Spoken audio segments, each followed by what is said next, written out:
Voici l'histoire du prophète Noé, selon la tradition islamique, racontée de manière claire, fidèle au Coran et accessible pour tous.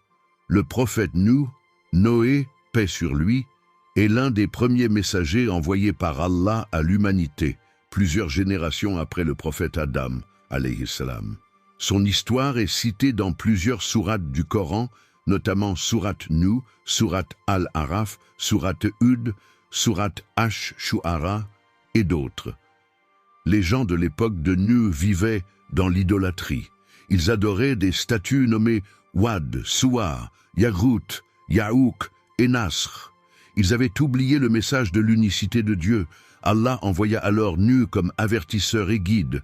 Nuh, alayhi salam, a appelé son peuple pendant 950 ans, voire sourate Al-Ankabut, verset 14, de jour comme de nuit, en public et en privé.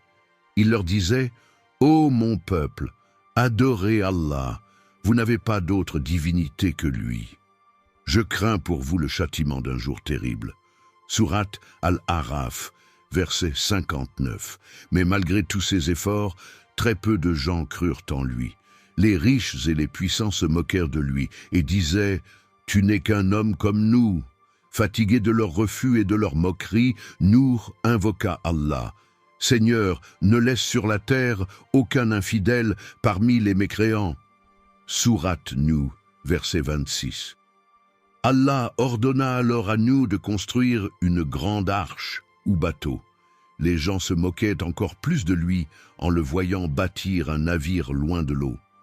Mais Nuh obéissait à son Seigneur. Quand l'heure arriva, Allah dit « Nous fîmes jaillir l'eau de la terre et du ciel. » Sourate Al-Qamar, verset 11-12. Les sources de la terre jaillirent, le ciel se mit à pleuvoir abondamment. Un déluge gigantesque engloutit tout. Seuls Nuh et les croyants, ainsi qu'un couple de chaque espèce animale, furent sauvés dans l'arche. Un des fils de Nuh refusa de monter sur l'arche. Nuh supplia Allah de le sauver. Mais Allah répondit « Il n'est pas de ta famille, c'est un acte impur qu'il a commis. » Sourate Hud, versets 45-46. C'était un rappel que la foi prime sur les liens du sang. Quand les eaux se retirèrent, l'arche se posa sur le mont Al-Judi. Nuh remercia Allah pour sa protection. Il était alors l'ancêtre d'une nouvelle humanité fidèle à l'unicité de Dieu. Leçon de l'histoire de Nuh. La patience dans la prédication.